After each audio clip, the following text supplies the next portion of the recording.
அதான் அதில் இப்போ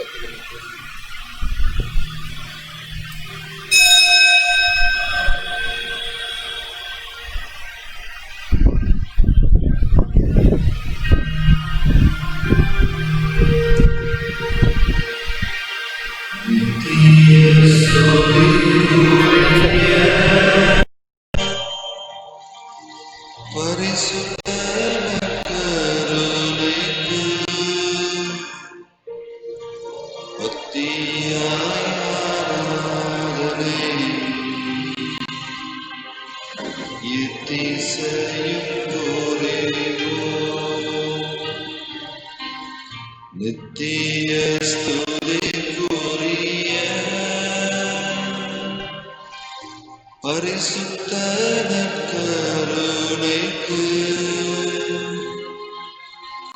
பக்தியாய் ஆராதனை எத்திசையும் புரிவோம். நித்திய ஸ்துதிக்குரிய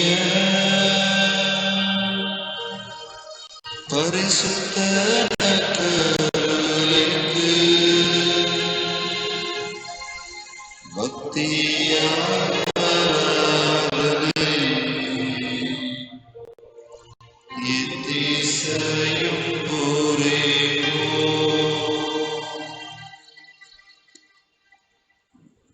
அனைவரும் தலைவணங்கி நம்முடைய நற்கருணை நாதருக்கு நம்முடைய ஆராதனையும் நன்றியையும் செலுத்துவோம்.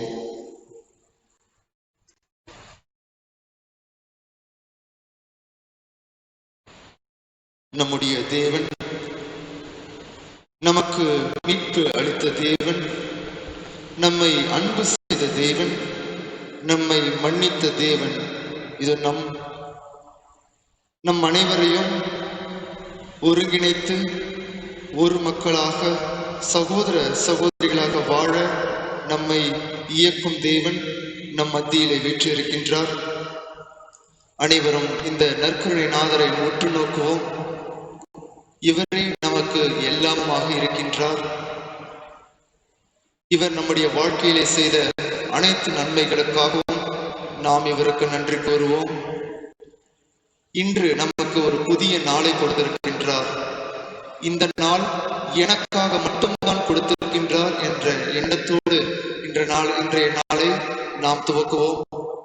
இன்றைய நாளிலே எனக்காக கொடுக்கப்பட்டிருக்கின்ற நாளிலே நான் என்ன காரியங்களை செய்ய போகின்றேன், நான் செய்ய போகின்ற காரியங்கள் அனைத்தும் இந்த நற்கருணை நாதருக்கு உகந்ததாக இருக்கின்றதா என்பதை நாம் சிந்தித்து பார்ப்போம். அவ்வாறு நாம் நல்ல எண்ணங்களை பெறுவதற்கும் நற்செயலை செய்வதற்கும் தூய ஆவியாருடைய வரங்களையும் அவருடைய அருளையும் நாடுவோம். இந்த நற்கருணை நாதர்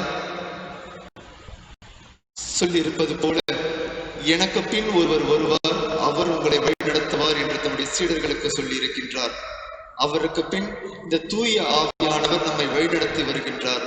ஆகவே இன்றைய நாள் முழுவதும் இனி வரும் நாட்களிலும் தூய ஆவியார் நம்மை வழிநடத்த அவருடைய அருளை இந்த பாடல் வழியாக நாம் நாடுவோம்.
இன்றைய நாளிலே நாம் சிந்திக்கவிருக்கும் தலைப்பானது பணிவிடை புரிவதற்கு. ஒவ்வொருவருமே நம்முடைய வாழ்க்கையிலே நாம் செய்த பணிகளை சற்று யோசித்து பார்ப்போம். நாம் செய்த காரியங்கள், நாம் செய்த பணிவிடைகள், அது இறைவனுக்கு உகந்ததாக இருக்கின்றதா, இல்லை என்னுடைய சுயநலத்திற்காக நான் செய்திருக்கின்றேனா என்பதை சிந்தித்து பார்ப்போம். நம்முடைய பணிவாழ்வு எவ்வாறு இருக்க வேண்டும் என்பதற்கு ஒரு சிறந்த எடுத்துக்காட்டாக நம்முடைய நற்கருணையினால் திகழ்கின்றார். அவருடைய பணிவாழ்வானது சுயநலமான வாழ்வல்ல, மாறாக அடுத்தவர்களுக்கான ஒரு பணிவாழ்வாக இருந்தது. இயேசு அடுத்தவர்களுக்காக பணிவிடை புரிந்தவராக இருந்தார். ஆகவே நம்மையும் அதே மனநிலையோடு நாமும் அடுத்தவர்களுக்கு பணிபுரிய வேண்டும் என்ற சிந்தனையை இன்று நமக்கு கொடுக்கின்றார். அதே சிந்தனையோடு இன்றைய இறை வார்த்தைகளுக்கு நாம் செவிமடுப்போம்.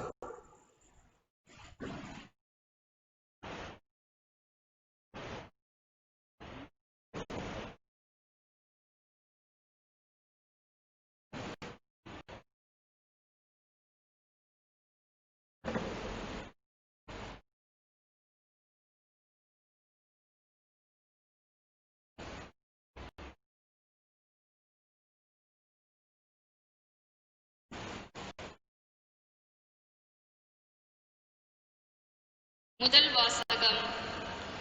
கிறிஸ்து உயிருடன் எழுப்பப்படவில்லை என்றால் நீங்கள் கொண்டிருக்கும் நம்பிக்கை பயனற்றதே. திருத்தூதர் பவுல் கொரிந்தியருக்கு எழுதிய முதல் திருமுகத்திலிருந்து வாசகம்.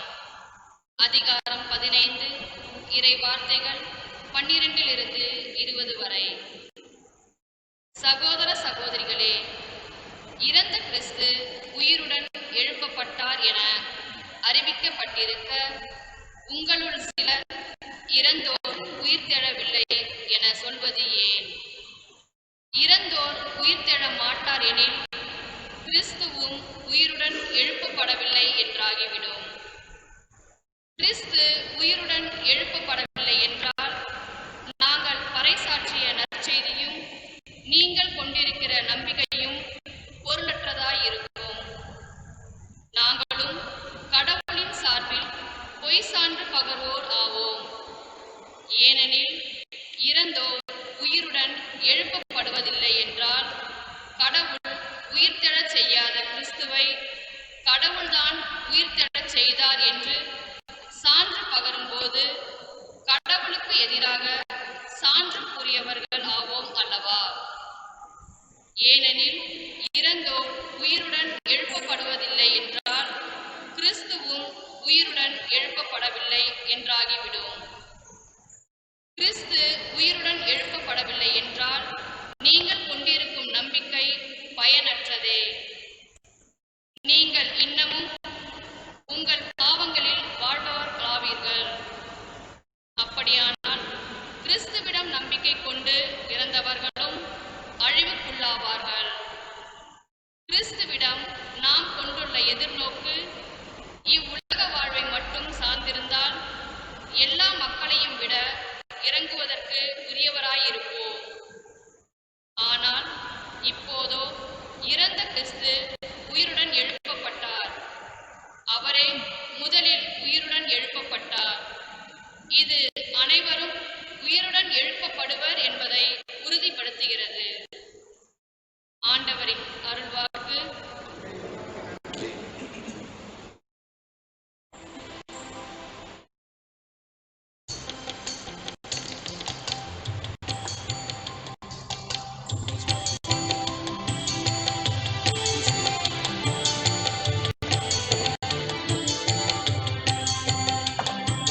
விழித்தெழும்போது உம்முருவம் கண்டு நிறைவு பெறுவேன் ஆண்டவரே. விழித்தெழும்போது உம்முருவம் கண்டு நிறைவு பெறுவேன் ஆண்டவரே. பாடுவோம். விழித்தெழும்போது உம்முருவம் கண்டு நிறைவு பெறுவேன் ஆண்டவரே. பாடுவோம். விழித்தெழும்போது உம்முருவம் கண்டு நிறைவு பெறுவேன் ஆண்டவரே. ஆண்டவரே, என் வழக்கின் நியாயத்தை கேட்டருளும். என் விடுதலை உற்று கேளும். வஞ்சகமற்ற உதட்டினின்று எழும் என் மன்றாட்டுக்கு செவி சாய்த்தருளும். என் மன்றாட்டுக்கு செவி சாய்த்தருளும். விழித்தெழும்போது உம்முருவம் கண்டு நிறைவு பெறுவேன் ஆண்டவரே. விழித்தெழும்போது உம்முருவம் கண்டு நிறைவு பெறுவேன் ஆண்டவரே. இறைவா, நான் உம்மை நோக்கி கூப்பிடுகின்றேன். ஏனெனில் நீர் எனக்கு பதிலளிப்பே. என் பக்கமும் செவியை திருப்பியருளும். என் விண்ணப்பத்திற்கு செவி சாய்த்தருளும். விழித்தெழும்போது உம்முருவம் கண்டு நிறைவு பெறுவேன் ஆண்டவரே.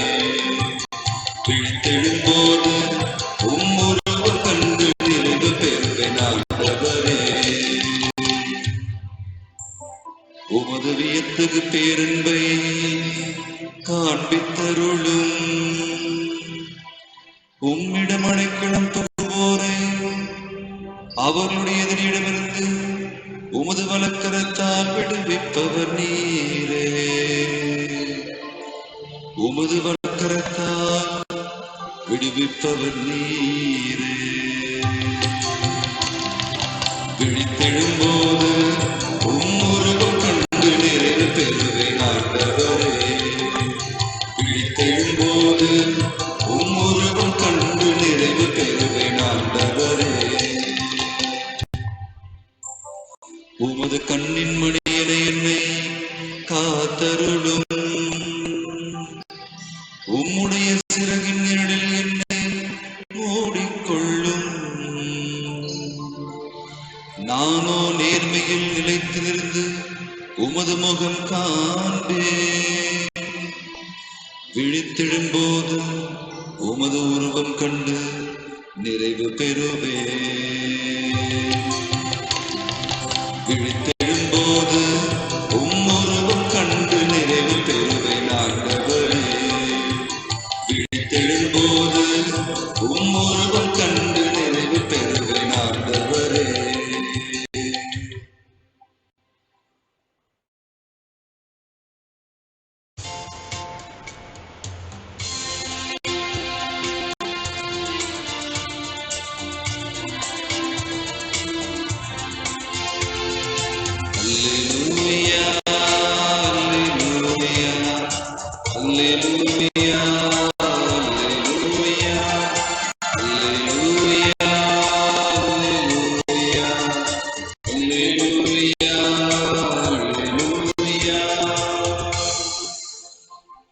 தந்தையே, விண்ணுக்கும் மண்ணுக்கும் ஆண்டவரே,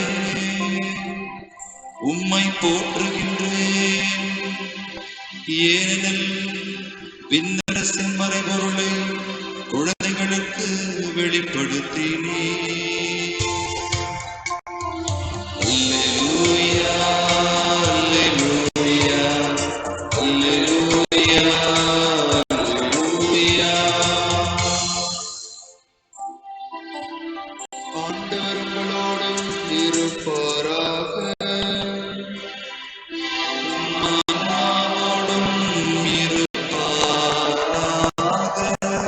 தூய லூக்கா எழுதிய பரிசுத்த நற்செய்தியிலிருந்து வாசகம். ஆண்டவரே, மாட்சி உமக்கே. அதிகாரம் 8, இறை திருவசனங்கள் 1-3 முடிய. இயேசு நகர் நகராய் ஊர் ஊராய் சென்று இறையாட்சி பற்றிய நற்செய்தியை பறைசாற்றி வந்தார். 12 அவருடன் இருந்தனர். பொல்லாத ஆவிகளினின்றும் நோய்களினின்றும் குணமான பெண்கள் சிலரும் 7 பேய்கள் நீங்க பெற்ற மகதலா மரியாவும், ஏரோதுவின் மாளிகை மேற்பார்வையாளர் கூசாவின் மனைவி யோவன்னாவும் சூசன்னாவும் மேலும் பல பெண்களும் அவரோடு இருந்தார்கள். இவர்கள் தங்கள் உடைமைகளை கொண்டு அவருக்கு பணிவிடை செய்து வந்தார்கள். ஆண்டவரின் அருள்வாக்கு.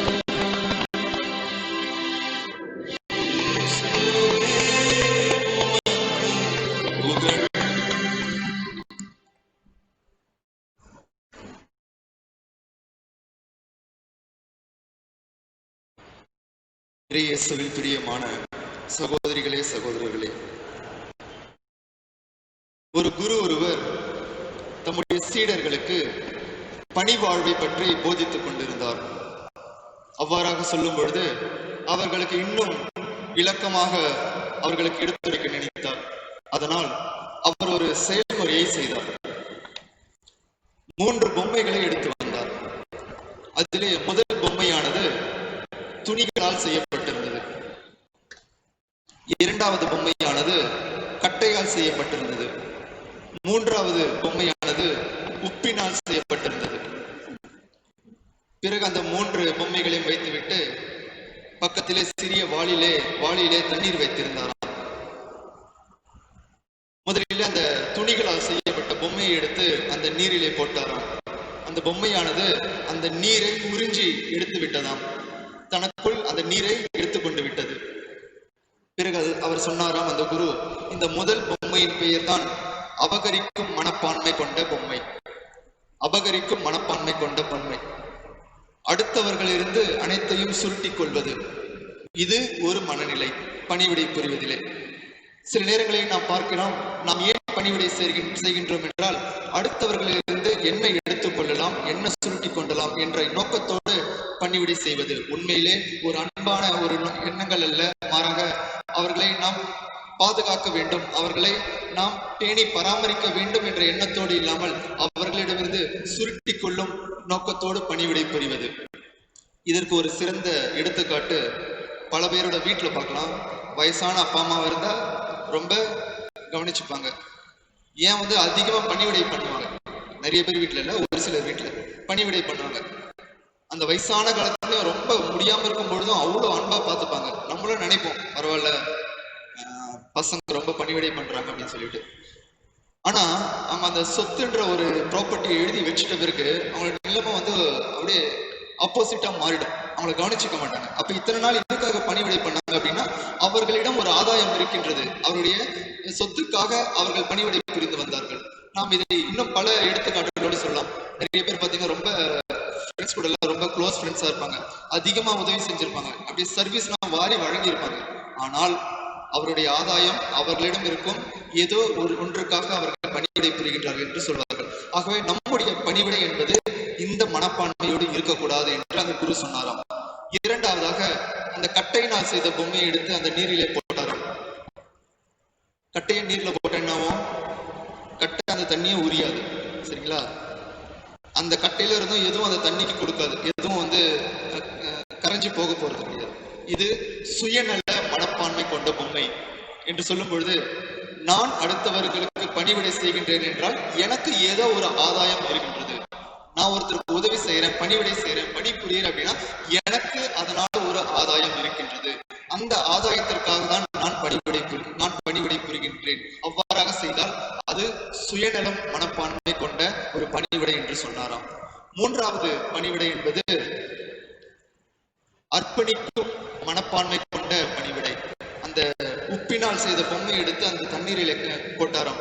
உப்பை தண்ணீர்ல போட்டு என்னாவும் கரைஞ்சிடும். முழுமையாக அந்த உப்பு அந்த தண்ணீருக்காக கொடுத்து விட்டது. அடுத்தவர்களுக்காக கொடுப்பது.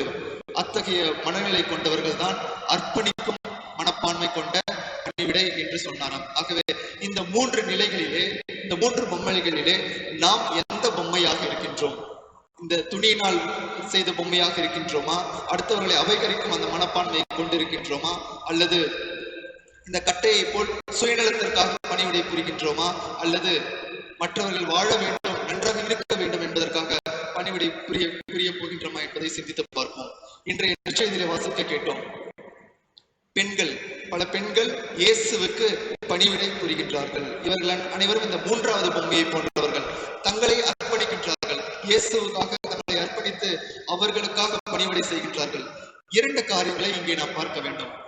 முதலிலே அவர்கள் பணிவிடை செய்கின்றார்கள் என்றால் இயேசு கிறிஸ்து தான் நம்முடைய மீட்பர் என்பதை அவர்கள் முழுமையாக நம்புகின்றனர். முதலிலே விசுவாசம் இருக்க வேண்டும். அந்த விசுவாசத்தினால் தான் இவர்கள் இயேசுவுக்கு பணிவிடை செய்கின்றார்கள். ஆகவே விசுவாசமும் பணிவிடையும் ஒன்றாக செல்ல வேண்டும். விசுவாசம் இல்லாமல் பணிவிடை மட்டும் செய்தால் அது சுயநலமான வாழ்க்கையாக மாறிவிடும். இன்னொன்றையும் நாம் இங்கே யோசித்து பார்க்க வேண்டும். பணிவிடை என்பதற்கு எத்தனையோ தடைகள் வரலாம். நிறைய பேர் யோசிக்கல, நான் அவனுக்கு உதவி செய்யணும்னு ஆசை, ஆனா என்னால முடியல, இந்த தடைகள் இருக்கு. தடைகள் என்பது ஒரு காரணம் அல்ல. இன்றைய நற்செய்தியில பார்க்கலாம், அனைவருமே பெண்கள். அந்த காலத்துல தெரியும் பெண்களுக்கு என்ன நிலைமை. அந்த சமுதாயத்திலே, அந்த கலாச்சாரத்திலே பெண்கள் என்பவர்கள் மதிப்பு பெற்றவர்கள் அல்ல. கிரைட்டீரியா இருக்கும். முதல்ல யாரு, ரெண்டாவது யாரு, மூணாவது யாரு, நாலாவது யாரு. பெண்கள் பாத்தீங்கன்னா கடைசியில ஒரு 10வது இடத்துல 11வது இடத்துல தான் இருப்பாங்க. ஆகவே அவர்கள் அந்த சமுதாயத்திலே அந்த கட்டுகளை உடைத்து வெளியே இயேசுவுக்கு பணிவிடை செய்கின்றார்கள். அதற்கும் மேலாக தங்களிடம் இருக்கும் உடைமைகளை கொடுத்து பணிவிடை செய்கின்றார்கள். இத்தகைய எண்ணத்தை தான் நாம் வளர்த்துக் கொள்ள வேண்டும் என்பதை இன்றைய நற்செய்தி வாசகம் நமக்கு எடுத்துரைக்கின்றது. யார் இந்த ஒரு எண்ணங்களை அவர்களுக்கு கொடுக்கின்றார் என்றால் அந்த இயேசு கிறிஸ்து. மார்க்கு நற்செய்தி 10ஆம் அதிகாரம் 45ஆம் வசனத்திலே வாசிக்கின்றோம். மானிட மகன் தொண்டு பெறுவதற்கல்ல, மாறாக தொண்டு புரிவதற்காகவே வந்திருக்கின்றார் என்று இயேசு சொன்ன வார்த்தைகளை இங்கே இந்த பெண்கள் அனைவரும் தன்னுடைய வாழ்க்கையிலே சித்தரித்து எடுத்து சொல்வதை நாம் பார்க்கின்றோம். மானிட மகன் என்பவர் தொண்டு பெறுவதற்கல்ல, மாறாக தொண்டு புரிவதற்காகவே வந்திருக்கின்றார். இன்றைய நற்செய்தியிலே பார்த்த இந்த பெண்கள் அனைவருமே இறையாட்சியிலே மிக பெரியவர்கள் என்று கருதப்படுகின்றார்கள். ஏன்? இவர்கள் அனைவருமே மிக பெரியவர்கள். அவருடைய சமுதாயத்திலே இந்த பெண்களை சிறியவர்களாக பார்க்கலாம். ஒன்றும் தெரியாதவர்களாக பார்க்கலாம், ஒதுக்கி வைக்கப்பட்டவர்களாக பார்க்கலாம். ஆனால் இறையாட்சியிலே இந்த பெண்கள் அனைவருமே மிகவும் உயர்ந்தவர்களாக, பெரியவர்களாக பார்க்கப்படுகின்றனர். ஏனென்றால் மத்தேயு நற்செய்தி 23ஆம் அதிகாரம் 11ஆம் வசனத்திலே வாசிக்கின்றோம், உங்களுள் பெரியவர் உங்களுக்கு தொண்டராக இருக்க வேண்டும். யார் பெரியவராக இருக்க நினைக்கின்றீர்களோ நீங்கள் முதலிலே தொண்டராக இருக்க வேண்டும். நீங்கள் இந்த மண்ணுலகிலே தொண்டராக இருந்தால் மட்டும்தான் விண்ணுலகிலே நீங்கள் பெரியவராக இருக்க முடியும். இந்த பெண்கள் என்று நற்செய்தியை பார்த்த அனைவருமே தொண்டர்களாக மாறுகின்றனர். இயேசுவினுடைய தொண்டர்களாக இவர்கள் அனைவருமே மாறுகின்றனர். இயேசு இதற்கு ஒரு நல்ல உதாரணம். தன்னுடைய சீடர்களுடைய பாதங்களை கழுவுகின்றார். ஒரு தலைவர், ஒரு போதகர் தங்களுடைய சீடர்களுடைய பாதங்களை கழுவுகின்றார் என்றார், அவர் ஒரு தொண்டராக மாறுகின்றார். பணிவிடைக்கு ஒரு சிறந்த எடுத்துக்காட்டாக இது நமக்கு அமைகின்றது. இயேசுடைய வாழ்க்கையில பார்க்கணும், பல தடவை நிறைய புதுமைகளை பண்ணுவாரு. புதுமைகளை பண்ணிட்டு தயவுசெய்து போங்க, போய் எல்லாருக்கிட்டையும் சொல்லுங்க, நான் இந்த புதுமையை பண்ண சொல்லுங்க. அப்படி இயேசு என்னைக்குமே சொன்னதே கிடையாது. இதை யாரிடமே சொல்லாத அப்படின்னு தான் சொல்லுவாரு. அதே போல 5000 பேருக்கு உணவளிச்ச பிறகு எல்லா மக்களும் வந்து என்ன செய்யறாங்க, அரசராகணும்னு நினைக்கிறாங்க. இல்ல, இயேசு அங்கிருந்து அவர்களிருந்து தப்பித்து செல்கின்றார். இயேசுடைய எண்ணம் அதுவல்ல. அவருடைய எண்ணம் பணிவிடை புரிவது மட்டும்தான். அந்த பணிவிடினால் வரும் ஆதாயத்தை இயேசு என்றுமே எதிர்பார்த்ததில்லை. ஆங்கிலத்தில் சொல்வார்கள், today you must become a CM. Today you must become a CM. CM அப்படின்னா சீஃப் மினிஸ்டர் இல்ல, கிரைஸ்ட் மினிஸ்டர்ஸ். CM என்றால் கிரைஸ்ட் மினிஸ்டர்ஸ், இறைவனுடைய பணியாளர்களாக இன்று முதல் நீங்கள் மாற வேண்டும் என்பதே அந்த வார்த்தை கொண்டான அர்த்தம். ஆகவே today you must become CM. இன்று முதல் நீங்கள் அனைவரும் இயேசுவின் பணியாளர்களாக, பணிவிடை புரியவர்களாக இன்று மாறதான் இன்றைய நற்செய்திகள் அனைத்துமே நமக்கு வழிவகுக்கின்றன. 3 காரியங்களை மட்டும் பார்ப்போம். பணிவிடை செய்யும் பொழுது என்ன மனநிலை இருக்க வேண்டும்? யோசுவா புத்தகம் 22ஆம் அதிகாரம் 5ஆம் வசனத்திலே சொல்கின்றது, முழு உள்ளத்தோடும் முழு ஆன்மாவோடும் பணிபுரியுங்கள். ரோமருக்கு எழுதிய திருமுகத்திலே 12ஆம் அதிகாரம் 11ஆம் வசனத்திலே சொல்கின்றது, விடாமுயற்சியோடும் ஆர்வமிக்க உள்ளத்தோடும் பணிபுரியுங்கள்.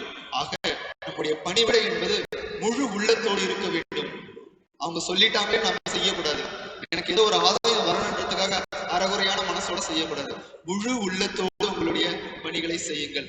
அவ்வாறு நாம் முழு உள்ளத்தோடு செய்யவிட்டால் நாம் இந்த முதல் அல்லது 2வது பொம்மையை போன்று சுயநலமாகவும் மற்றவருடைய பொருட்களை அபகரிக்கும் மனப்பான்மையோடும் செய்கின்றோம் என்பதற்கு அர்த்தம். 2வதாக, நாம் பணிவிடை செய்யும் பொழுது கடவுள் நமக்கு சன்மானம் வழங்குகின்றார்.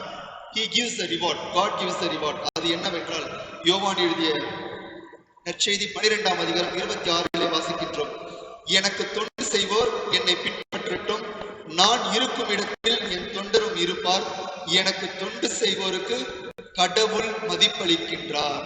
யார் மதிக்கின்றார்? கடவுள் எனக்கு மதிப்பளிக்கின்றார். இந்த மண்ணுலகத்திலே பார்க்கின்றோம், எத்தனை பேர் நம்ம மதிக்காதவங்க இருக்காங்க, இவனா அப்படின்னு சொல்லிட்டு போறவங்க இருக்காங்க. ஆனால் நாம் பணி புரியும் பொழுது கடவுள் நம்மை மதிக்கின்றார். அது எத்தகைய மிகப்பெரிய ஒரு சன்மானமாக நமக்கு அது திகழ்கின்றது. 3வதாக, நாம் ஏன் பணிவிடை புரிய வேண்டும் என்றால், சாமுவேல் எழுதிய சாமுவேல் புத்தகம் முதல் புத்தகம் 12ஆம் அதிகாரம் 24 வாசிக்கின்றோம், முழு மனதோடு ஊழியம் செய்யுங்கள், ஏனெனில் அவர் உங்களுக்கு ஆற்றிய மாபெரும் செயல்களை நினைத்து பாருங்கள். நான் ஏன் மற்றவர்களுக்கு பணிவிடை புரிய வேண்டும் என்றால், கடவுள் எனக்கு செய்த செயல்களை நினைத்து பாருங்கள். நான் எனக்கு நல்லா இருக்கேன் அப்படின்னா அது கடவுள் செஞ்ச அது ஒரு செயல், நற்காரியம். அவர் எனக்கு கொடுத்ததை நான் மற்றவர்களுக்கு கொடுக்க வேண்டும். என்னிட கடவுள் எனக்கு செய்திருக்கின்றார், நான் மற்றவர்களுக்கு செய்ய வேண்டும். ஆகவே பணிவிடை என்பது ஒவ்வொருவருடைய கடமையாக இருக்கின்றது. முதல் வாசகத்திலே பார்க்கின்றோம், பவுலடிகளார் அதிகமா பேசுவார், இயேசுடைய உயிர்த்தெழுதலை பத்தி பேசுவாரு. நீங்க ஏன் நம்ப மாட்டேன்றீங்க, இயேசு உயிர்த்தெழுந்துட்டாரு, இயேசு உயிர்த்தெழுதல அப்படின்னா நாங்கெல்லாம் வந்து போதிச்சிருக்க மாட்டோம்னு சொல்லிட்டு கத்துறாரு. ஏன் அப்படின்னா, அன்றைய மக்கள் விசுவாசம் இல்லாதவர்களாக இருந்தார்கள் இயேசுடைய உயிர்ப்பிலே. ஆகவே இன்றைய காலத்திலே இயேசுடைய உயிர்ப்பை எடுத்துரைக்க முடியும் என்றால் அதற்கு ஒரு வழிமுறை தான் பணிவிடை. நாம் ஒவ்வொருவருக்கும் செய்யும், நாம் அடுத்தவர்களுக்கு செய்யும் பணிவிடையானது இயேசுவினுடைய உயிர்த்தெழுதலை எடுத்துரைக்கின்றது. நான் இல்லாத ஒருவருக்கு செய்யும் பொழுது அது இயேசுவினுடைய உயிர்த்தெழுதலை எடுத்துரைக்கின்றது. அன்னை தெரசா அழகாக கூறினார்கள், ஒவ்வொருடைய ஏழையுடைய முகத்திலே நான் இயேசுவை காண்கிறேன் என்று சொன்னார். என்று சொல்லும் பொழுது அங்கே இயேசுடைய உயிர்ப்புக்கு அன்னை தெரசா சான்று பகிர்கின்றார்கள். கடைசியாக போப் பிரான்சிஸ் அவர்கள் அழகான ஒரு எடுத்துக்காட்டு சொன்னாங்க. நம்முடைய மனநிலை எப்படி இருக்க வேண்டும் அடுத்தவர்களுக்காக என்று சொல்லும் பொழுது இது அவர் சொன்ன வார்த்தைகள். Go from your selfie mode என்று சொன்னாரு. Come out from your selfie mode. நம்ம செல்ஃபி மோட் என்ன பண்ணுவோம்? போனை இப்படி வச்சுக்கிட்டு செல்ஃபி எடுப்போம். அதுல யார் தெரியுமா ஃபர்ஸ்ட்? நான் தான் தெரியும் செல்ஃபி மோட் எடுக்கும்போது. அதான் சொல்றாரு, come out from your selfie mode. Selfie மோட்ல இருந்து மாத்து. அப்ப go to the back camera. நம்ம கேமரா மோடு மாத்திட்டு என்ன தெரியும்? அடுத்த இருக்கவங்க தான் தெரியும். அதான் போப்புடைய வார்த்தைகள் அழகா இன்றைய கலாச்சாரத்துக்கு ஏற்றாப்புல அந்த ஒரு வார்த்தைகளை சொல்லியிருக்காரு. Come out from your selfie mode. இந்த செல்ஃபி மோட வச்சுட்டு இருந்தா நீ மட்டும் தான் தெரியவ, இல்ல கேமராவை மாத்து. அடுத்தவர்களை நீ பார், அடுத்தவர்கள் படுகின்ற கஷ்டத்தை பார், அடுத்தவர்கள் படுகின்ற துன்பத்தை பார், அவர்களுக்காக நீ பணிவிடை செய் என்பதை எடுத்து வைக்கின்றார். ஆகவே நாம் நல்ல ஒரு தொண்டர்களாக வாழ என்ற இந்த நற்கருணை ஆராதனைகளை நாம் சிறப்பாக கொண்டாடுவோம். ஆமென்.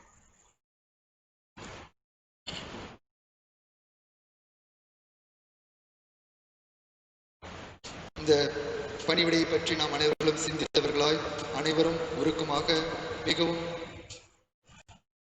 ஆராதனை நிறைந்த ஒரு உள்ளத்தோடு நற்கருணைநாதருக்கு நன்றி செலுத்தும் உள்ளத்தோடு அனைவரும் இந்த பாடலுக்கு செய்யப்படுவோம்.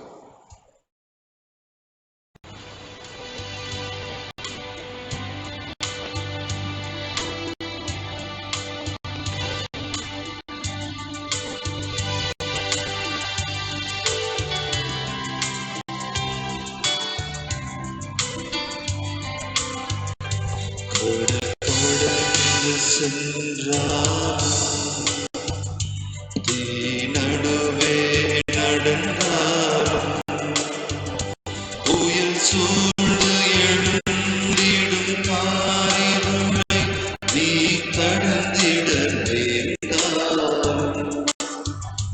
உன்னோடு நான் இருப்பேன், உன்னோடு நான் இருப்பேன், அஞ்சாதே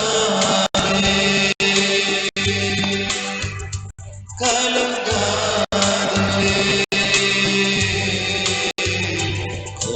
கடந்து சென்றாலும் நடுவே நடந்தாலும் புயல் சூழ்ந்து எழுந்திடும் காரிருளை நீ கடந்திட வேண்டாம். உன்னோடு நான் இருப்பேன், உன்னோடு நான் இருப்பேன், அஞ்சாதே கலங்காதே.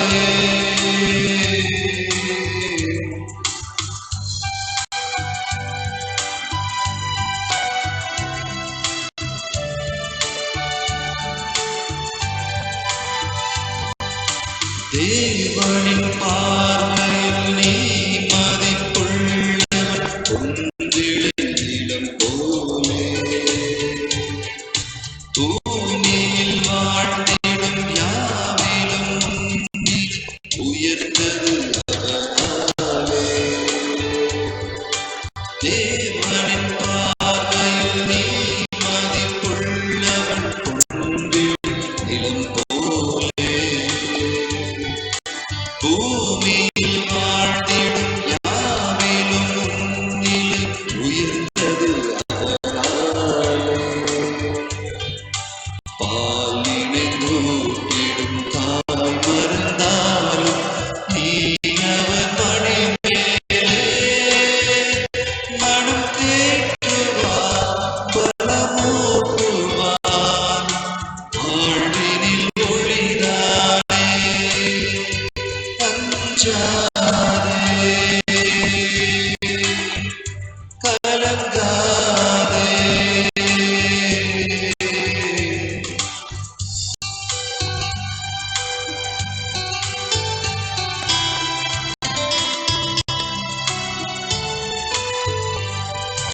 பாலையில் பாதையும் பால்வெளி ஓடையும் தோன்றிடும்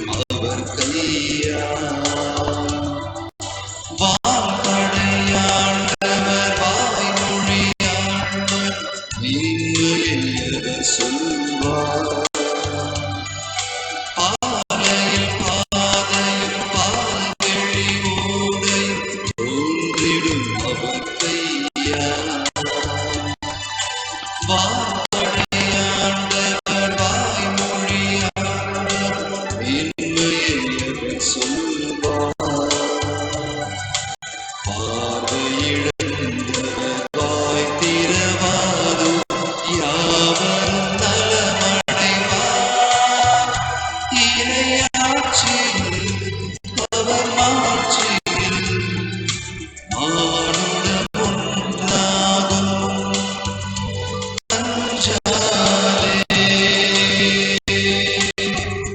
கலங்காதே கடல் கடந்து சென்றாலும் தீ நடுவே நடந்தாலும் புயல் சூழ்ந்து எழுந்திடும் காரிருள் நீ கடந்திட நேர்ந்தாலும் உன்னோடு நான் இருப்பேன் உன்னோடு நான் இருப்பேன் அஞ்சாதே கலங்காதே அஞ்சாதே கலங்காதே. அனைவரும் ஆண்டவரை உற்று நோக்குவோம். அவரிடம் நம்மை முழுமையாக ஒப்புக் கொடுப்போம். நம்முடைய வாழ்வை சிந்தித்து பார்ப்போம். நாம் பணிவிடை புரியும் பொழுது மற்றவர்களுடைய பொருட்களை அபகரிக்கவும் மற்றவருடைய செல்வங்களை அபகரிக்கவும் நான் பணிவிடை புரிந்திருக்கின்றேனா? இல்லை என்னுடைய சுயநலத்திற்காக நான் பணிவிடை புரிந்திருக்கின்றேனா?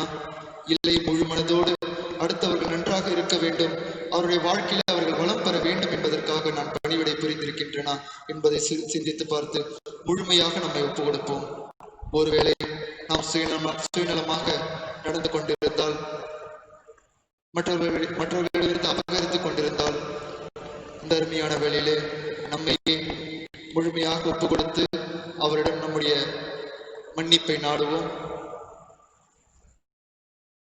இனி வரும் காலங்களிலே ஆண்டவர் இயேசுதாமே நம்மை வழிநடத்தவும், நம்மோடு இருந்து நம்முடன் பயணிக்கவும், நம்முடைய எண்ணங்கள் சீராக இருக்கவும், நல் மனதோடு வாழவும் இவர்தாமே நமக்கு உதவி செய்ய வேண்டும் என்ற ஒரு நம்பிக்கையோடு, என்ற ஒரு விசுவாசத்தோடு நாம் அனைவரும் இந்த மாண்பியர் கீதத்தை இணைந்து பாடுவோம்.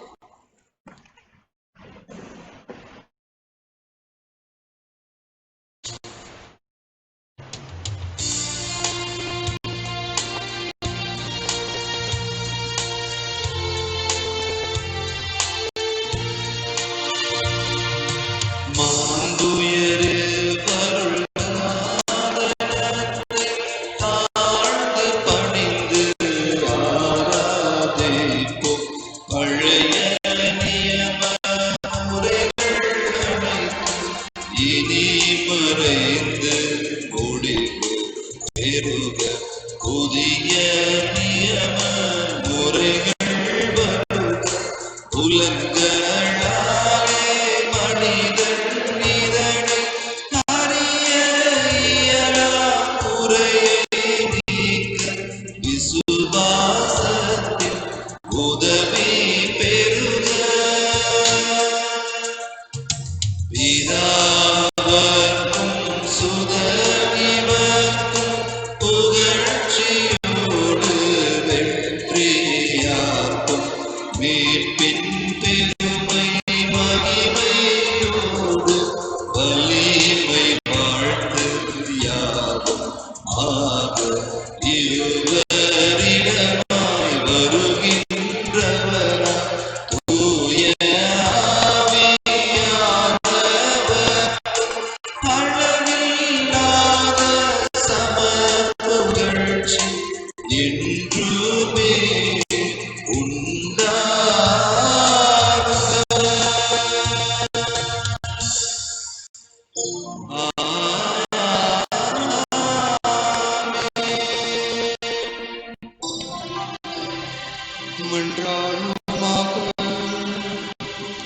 இறைவா, இந்த வியப்புக்குரிய அடையாளத்திலே உம்முடைய பாடுகளின் நினைவை எங்களுக்கு விட்டுச் சென்றீரே. உம் திருவுடல் திருத்தம் ஆகியவற்றின் தூய மறைபொருளை வணங்கும் நாங்கள் உமது மீட்பின் பயனை விடாமல் துய்த்துணர்ந்து மகிழ அருள்வீராக.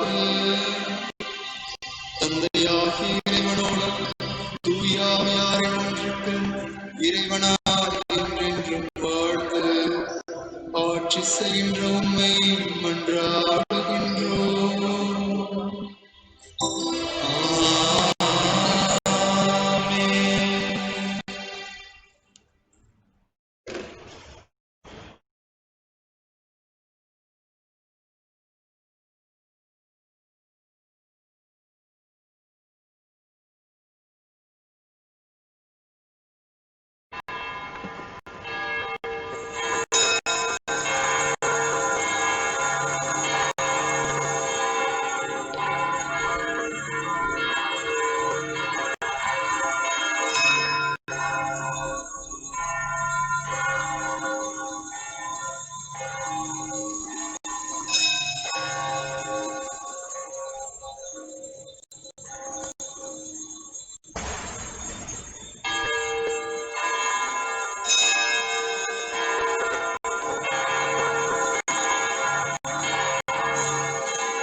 அனைவரும் எழுந்து நின்று இறுதி ஆண்டவருக்கு நம்ம நேசிக்கின்ற இதயத்தை நோக்கி எல்லாம் உமக்காக என்ற பாடலை பாடுவோம்.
தந்தை, மகன், தூய ஆவியார்